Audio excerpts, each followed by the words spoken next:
In the last 4 seasons, Port Adelaide have played 83 home and away games. They've won 58 of them. So going into 2024, why are so many people off them? Even Kane Corns, the favourite son, who will defend Port till the ends of the earth, has them out of his 8. Is it justified? Is it real? Let's talk about all of it.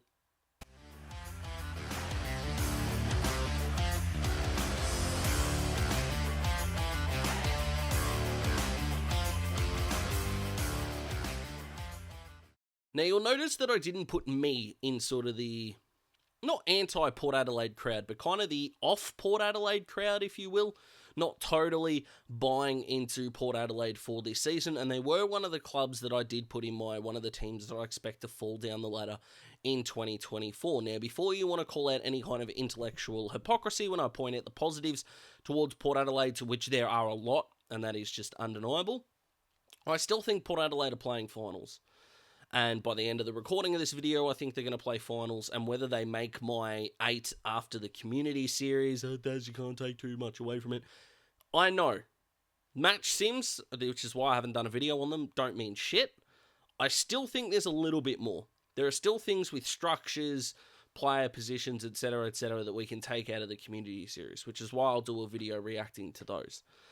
But the Port Adelaide, again, being off Port Adelaide, I should say, has been pretty strong from fans, social media, and like I say, even a former player, the 300-game star. Whatever you think of Kane as a media performer, if you don't think 300 games makes you a star, you're wrong. And just maybe, do that little bit of intellectual check, because it's extraordinary to think a 300-game player can't be a star of the game. He is, sorry to break it to you, whether you love him or hate him. And I quite like Kane, actually. I always want to do a video on him, but hasn't come around in this pre-season. Let's talk about Port. So, they're making finals for me. And the reason why they're making finals for me is their good outweighs their bad. Now, their bad, to the human eye and to statistically, maybe, their weakness was simple. Trent McKenzie was playing on full forwards. That's a problem. And that's not calling out Trent at all, but that's not what he does. I have a feeling, as a Hawthorn supporter, that Jack Scrimshaw is going to be our Trent McKenzie in this season. He is going to get pulverised by the media and Hawthorn fans alike because he's going to be playing that role, which is not his. It's simply not, but they've had to make do. Now, Port Adelaide didn't really suffer the injury bug. It was just more the way their list was developed. They did go and get Asava Radagalia. They did go get Brandon Zerk-Thatcher. Now, I'm not totally against the notion that those two haven't really proven a lot in big games, big finals, big moments. That's fine. Brendan Zerk-Thatcher had Jesse Hogan kick his absolute in the GWS game last year. I think he kicked 9. Did Big Jesse, and Asava was a ruckman, was a forward ruck, a ruck forward who then turned centre-half back in the VFL and hasn't proven at AFL level that he is a long-term good centre-half back. But sometimes when you recruit, you got to take what's there. Ben Mackay didn't really want to leave Victoria, seemingly, with Hawthorn and Essendon being his final 2 choices.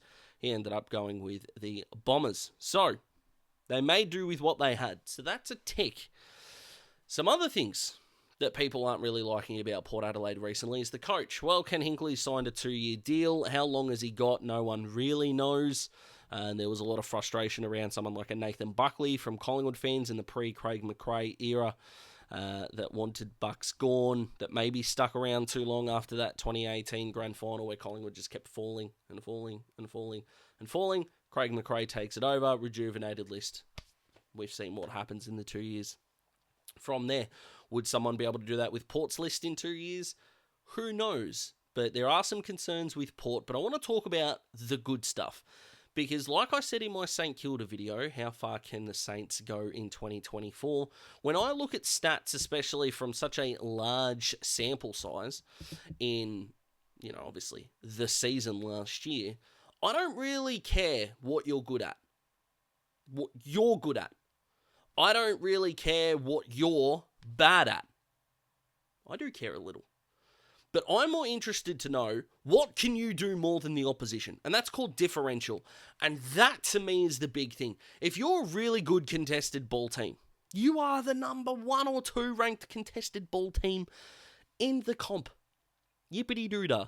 If you concede the third most contested ball to opposition sides and play a heavily congested game, you might not be as successful as a team who is the, say, fourth best contested ball side in the comp, but concede the 12th most. Because if you've got a good contested ball differential, that means in finals, when things go up a notch, you're going to be first to the footy. First to the footy in finals means you'll score more. And last I checked, the more you score, the more you win. And I think it is going to shock a lot of people when I tell you what Port Adelaide are really good at from a differential point of view. Now, I'm going to read this straight off my laptop. Normally, I have the fancy graphics, but work is kicking my ass at the moment, so I apologise. So let's go through everything that Port Adelaide are in the top 5 for last year from a differential basis. Okay, they were first for tackles inside 50, differential of course. First in pressure act, differential around the ground. Third in inside 50, differential. Third in centre clearance, differential. Third in expected scoring, differential, for whatever you want to take out of that. I'm not really sure how much you do, but I thought I'd include it anyway.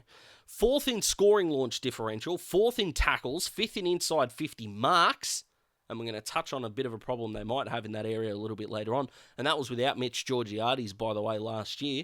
But the good part about Port is that they're able to make things happen when they've got the ball, which is good. What Port are able to do is really good, which means that with their new recruits, they should be better. But then you get the twinge of doubt. And the twinge of doubt, again, Ken Hinkley is one of the problems. Until he plays in a grand final, I think he's going to be a problem, unless he gets sacked. Like, it's going to be one of those two dominoes. The other problem that they've got is their most important player, in my opinion, and I feel very strongly about this, is 33 years old and unreliable in big games. And that's Charlie Dixon. Now, 203 games and 333 goals is a really good record in modern times for Charlie. So, props to him for that. But considering his disposals and his goals drop significantly in finals, now he has a 2-4 record. I don't hold that as much against him as everyone else in this video because they're all Port Adelaide players that we're talking about. So, how can I give anyone grief for that finals record, or more grief than I would anyone else, considering they're wearing the same jumper, guys? Like, come on, let's be real. But yeah, 8 goals in 6 finals is not great. And I think one of the problems that people have when they're talking about Port Adelaide in this preseason is they think they can't win the flag, therefore they're not making finals. I think it's a very easy trap to fall into, and one that I've done on a couple of occasions when I'm configuring my top 8. And I know that not a lot of people are going to get their top 8 correct.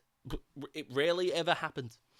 But I think that there are too many people that are thinking Port Adelaide's finals record is determining that they're not winning the flag, therefore I'm not caring about them. And because we can all pretty much agree that Collingwood, Brisbane, GWS, and maybe Carlton are going to be good this year, and Hawthorn, let's say Richmond, West Coast, and North Melbourne are going to be a little bit shit, that means there are 10 other teams that you've got to fit 4 spots in for the finals. And I think there is the Adelaide effect of a team who was not that good last year. They were pretty good, don't get me wrong, and should have played finals. But we expect them to make that jump. Essendon, maybe before the match sim game against the Saints, there was some hype for. Can the Bulldogs really afford to lose in the finals? Again, the St Kilda train after the match sim against Essendon, their stock is rising. What is Sydney going to be like? Although Luke Parker has broken his arm, unfortunately, so there are question marks about the Swans. There is just so many other stories, even with Melbourne and the disaster that is happening out there, makes them more relevant to talk about. What's there to talk about Port? It's basically sit down, shut up, and do it, or we don't care, as a either Victorian media or maybe even a non-Port Adelaide media kind of thing, or content creators. I'm not a media guy. Sorry, I'm not going to put myself in that category. But just because I'm sitting here thinking, would it surprise me if Port Adelaide won the flag? I think it would. I don't think can exclude them from being in the finals race, because their experienced guys are still their most important players. Port Adelaide only have 5 players on their entire list that have played more than 150 games. Travis Boak, Charlie Dixon, Ollie Wines, Darcy Byrne-Jones, and Trent McKenzie. 1/9, basically, 1 in every 8.5. players have played over 150 games. And we don't expect Boak to be one of their best this year because he's the older mentor, guide, if you will. Half forward, play a bit of midfield. He'll look a class above at times. He'll be out of games at times. I've already spoken about my fear of Charlie. Darcy Byrne-Jones, after his best and fairest and All-Australian winning season, hasn't really looked the same. Ollie won his Brownlow, nowhere near as good last year, was played out of position, looks to be more of an inside mid this year, which is good and where he should play. And like I say, Trent McKenzie's been played out of position for the last 5 years. Well, this seems like a problem that Port have to fix, and the fact that they have to fix things rather than be on a trajectory of natural improvement, I think can see some people being pessimistic about Port. I'm not sure I am as pessimistic because this group, and we'll talk about age profile, I think their guys sort of 25 to 29 are a really good group that you can look at and go, this is exciting to wrap your head around, if you will, or to build upon, or to be these experienced guys to take this footy club forward, and they read like this. So, Aliir, Ollie Wines, Willie Rioli, DBJ we've spoken about, but Jeremy Finlayson, who was good last year, Ivan Soldo, who they recruited from Richmond last year, like what he could be able to do. Ryan Burton, I think, was a little bit underrated last year. Dan Houston, we know is a star at only 26 years of age. Quinton Narkle, okay, he's been given a second chance. We'll see how he goes. Sam Powell-Pepper, who's a moron for what he did to Mark Keane, but he shouldn't be suspended for longer than he deserves just because of the Angus Brayshaw unfortunate incident. Sorry, guys, but you shouldn't get suspended for longer for something else that was outside of your control. He should be suspended for what he was in control of, and that was not bumping. That's what he should be suspended for. We've also got Jordan Sweet, again, new recruit, so we'll see how he goes. You've got Asava, which I understand the question marks if you want to go down that path, and then you've got their guys that are 25 and below. That's a group that are going to have some question marks, but it's a group that I like more than I dislike by a long way. And you add in the fact that they've got the new captain in Rosie. We know how much of a star Zach Butters is. I really like Kane Farrell on the wing. I think their other wing is actually a problem and maybe something that Dylan Williams or Miles Bergman might have to play because I don't think Darcy Byrne-Jones is a wingman. For the love of God, don't put Ollie Wines back there, Ken. And Willem Drew is a tagger. He's not a ruckman. If there's no one for Willem Drew to play 90 out of 120 minutes of game time on, don't play him. That might be the way to go. And if you're going to play in a grand final, you're probably going to play Collingwood, in which case, go to Nick. You're probably going to play Brisbane, in which case, go to Lockie. You're probably going to play GWS, in which case, go to Tom Green. So he's going to have opponents in big moments. So that's not really as big of a deal in the fact that he might only play 16 or 18 AFL home and away games this year. I don't see that as a massive problem. But the problem with Port, and it's kind of a problem with St Kilda and all the other 10 teams in the competition, and Richmond fans, if you want to get angry, throw yourselves in there, the other 11 teams that are kind of around the mark, is that their question marks are based on history and present, rather than present and future, like an Adelaide, like a Sydney, like a whoever. And that's why I think people are jumping off. Potentially prematurely, because I actually do like Port. Maybe more so than I've talked about in this video. But I do like them. Mainly because what they do with the footy is good and the pressure they put on is really good. There's one more lingering problem though. In terms of differential, Port Adelaide were 11th in ground ball differential, 12th in uncontested ball, and 16th in contested ball. So when the going gets tough, how do they respond? They struggle. Which is why Ollie Wines needs to be an inside mid. Which is why Rosie and Butters may need to go to yet another level, of which they've already climbed extremely good heights, in order for Port to take the next step. But does that justify me thinking they're going to go from 17 wins to 12 and miss the top 8? I don't think I'm there yet. What do you guys think about Port Adelaide? Comment below, let me know. Like the video if you like the video. Subscribe to join the Daz Talks Footy family. And why don't you go follow me on TikTok? Over 250 followers on there and nearly 4,000 likes across all the videos. So that has been awesome. I also run Daz Talks Cricket, and I did a TikTok about Joe Root before that seemingly pissed off English and non-English fans alike as well. So you can go check that out as well. If I've done the right thing, there'll be 2 videos here that you can go and check out as well. And other than that, why don't you enjoy the start of your week? I'll see you on Thursday, where I'll be doing one more team dissection and got an announcement to make as well.